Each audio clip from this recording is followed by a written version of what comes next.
பிரியமானவர்களே, சந்தோஷமாக இருக்கீங்களா? நிச்சயமாகவே நீங்கள் சந்தோஷமாக இருப்பீங்கன்னு விசுவாசிக்கிறேன். இந்த நாள்லையும் ஒரு அற்புதமான கர்த்தருடைய வார்த்தை என்னன்னு சொன்னால், ஆதியாகமம் புத்தகம் 39ஆம் அதிகாரம் அதனுடைய 5வது வசனம் இப்படியாய் சொல்லுகிறது.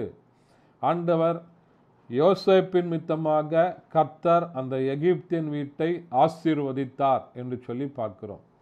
யோசேப்பின் மித்தமாக ஆண்டவர் எகிப்தியனுடைய வீட்டை ஆசீர்வதித்தார். ஆண்டவருடைய திட்டம் யோசேப்பை ஆசீர்வதிக்க வேண்டும். யோசேப்பை ஆசீர்வதிக்கணும்னு சொன்னால் அவன் இருக்கிற இடத்தை ஆசீர்வதிக்கணும், அவனுடைய சூழ்நிலைகளை ஆசீர்வதிக்கணும்.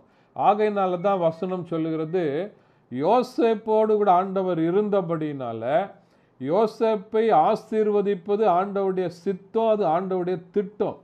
அதனால முழு எகிப்தினுடைய வீட்டையும் கர்த்தர் ஆசீர்வதித்தார்.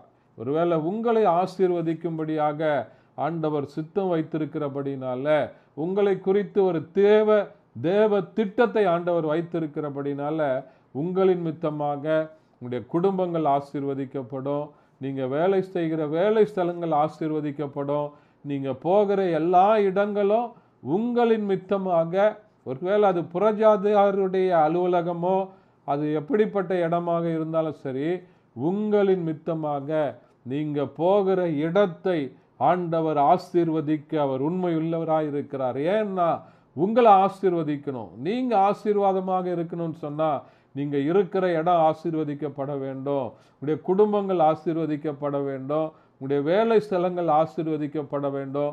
நீங்கள் எந்த இடத்துல இருக்கிறீங்களோ அந்த இடத்துல ஆண்டவர் உங்கள் கூட இருந்து உங்களின் மித்தமாக நீங்கள் இருக்கிற இடங்களை ஆசீர்வதிக்க ஆண்டவர் உண்மையுள்ளவராய் இருக்கிறார்.